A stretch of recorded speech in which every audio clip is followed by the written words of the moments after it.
એક બેન પોતાના પતિનું પેરણ ધોવા માટે લીધું, પણ જોયું કે પેરણ તૂટી ગયેલું હતું, ફાટી ગયેલું હતું, અને એમ થયું કે લાવ થોડુંક શાંતિથી પછી એને ધોઈ નાખવું. એટલે સીવણનો ડબ્બો લીધો, અંદરથી દોરો લીધો, સોય સાથે પોરવી અને એને સાંધી અને પછી સોયને જુદી કરીને ડબ્બામાં મૂકી અને પછી પેરણ ધોવા માટે ચોકડીમાં બેઠા. પાણી લીધું, સાબુ દીધો અને પછી ધોકેથી મારતા હતા ને ત્યારે એ ડબ્બામાં પડેલી સોયે એ ધાગાને એ દોરાને બહુ મજાનો પ્રશ્ન પૂછ્યો કે સાંભળ દોરા, સાંભળ ધાગા, આપણે આ ડબ્બામાં હતા ત્યારે કેવા સુખ ચેનથી રહેતા હતા, આપણું સ્થાન કબાટમાં હતું અને આપણે બધા એક જ ડબ્બામાં ભેગા રહેતા હતા, પણ તું મારાથી જુદો પડીને પેરણમાં ગયો, તું જો તને કેવા ધોકાના ઘા પડે છે. અને ત્યારે મિત્રો ઈ દોરાએ ધાગાએ બહુ મજાનો સોયને જવાબ આપ્યો કે સાંભળ સોય, તું ને હું બે અલગ છીએ.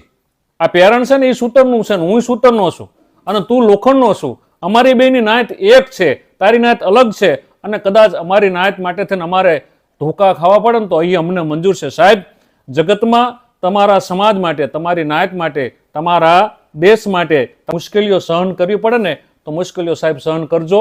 આભાર. હરિઓમ તત્સત. જય માતાજી.